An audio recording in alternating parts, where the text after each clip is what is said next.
Supreme Court Justice Stephen Breyer is reportedly retiring at the end of this term, meaning that President Joe Biden will get his crack at nominating a new justice to fill his seat. And according to reports, he's going to stick to his promise to nominate the first black woman to the bench. Not a person who's qualified, who just happens to be a black woman, no. The heck with the rest of her resume, and the fact that she may, in fact, actually be the best nominee on merit. The litmus test for initial consideration here is simply black woman. Because as history has shown us, if there's one thing a Democrat knows how to do, it's how to judge a black person based on the color of their skin.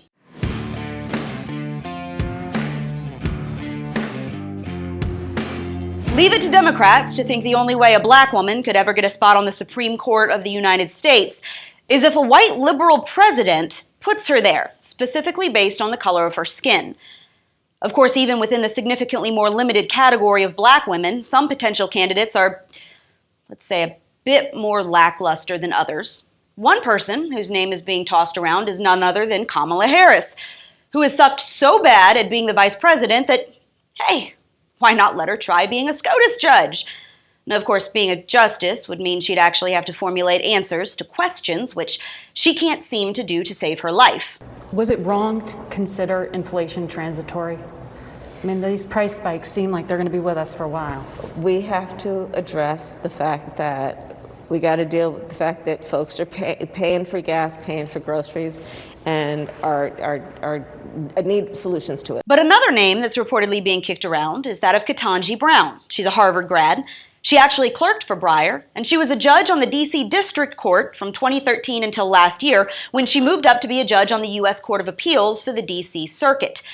Another woman named Leandra Kruger is also allegedly being mulled over for Breyer's soon-to-be empty seat. She is an Associate Justice of the Supreme Court of California. She clerked for former Supreme Court Justice John Paul Stevens, and she's a moderate Democrat with a pretty hefty resume herself.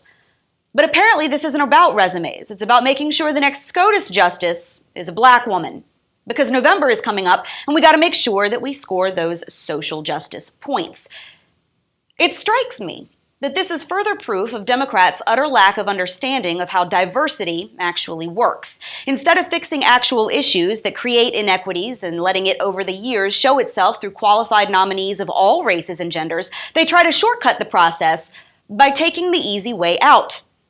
Democrats don't care about the little black kids growing up in the urban cesspools that they run, like Chicago and D.C. and L.A. and New York City. They're getting shot on the street corners on just about a nightly basis, and that doesn't seem to be a problem. Our public education system continues to fail minority children every single day. A new study out from Vanderbilt University and just published in the American Psychological Association found that low-income children who attend state-run pre-K programs were actually doing worse than their peers by the end of 6th grade, and were more likely to have disciplinary issues and be referred to special education programs. But the Biden administration wanted to include $2 billion more in taxpayer funding to extend these same failing pre-K programs in his spending bill last year. But it's fine. Instead of fixing the problems in liberal-run cities that keep more black and brown people from rising through the ranks to compete on their own merits, we'll just nominate a black woman to the Supreme Court, and voila! Problem solved. What a slap in the face. How insulting must it be to have accomplished so much, to have worked so hard, gotten multiple degrees, worked your way up in a difficult profession, busted your butt for every one of your achievements, only to be considered for the Supreme Court because you have the right amount of melanin. These women aren't being considered above men or white people or anyone else because of what they've accomplished, even if they should. They aren't being given the chance. They are a check mark in the Democrats' column of identity politics. A name in a round of buzzword bingo. Black woman, check.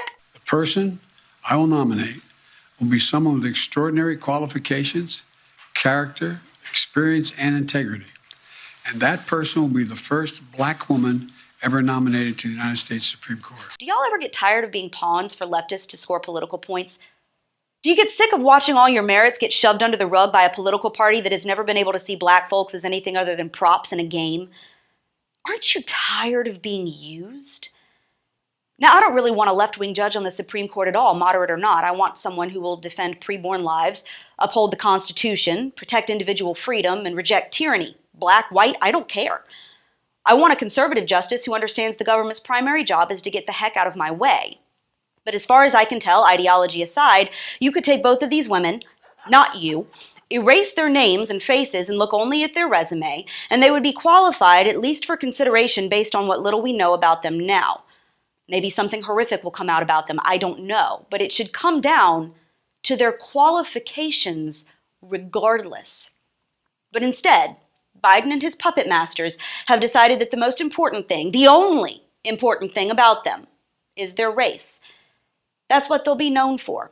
If a black woman gets confirmed to a SCOTUS seat, it will forever be said that she got there because a white man picked a black woman for the color of her skin and not the content of her character.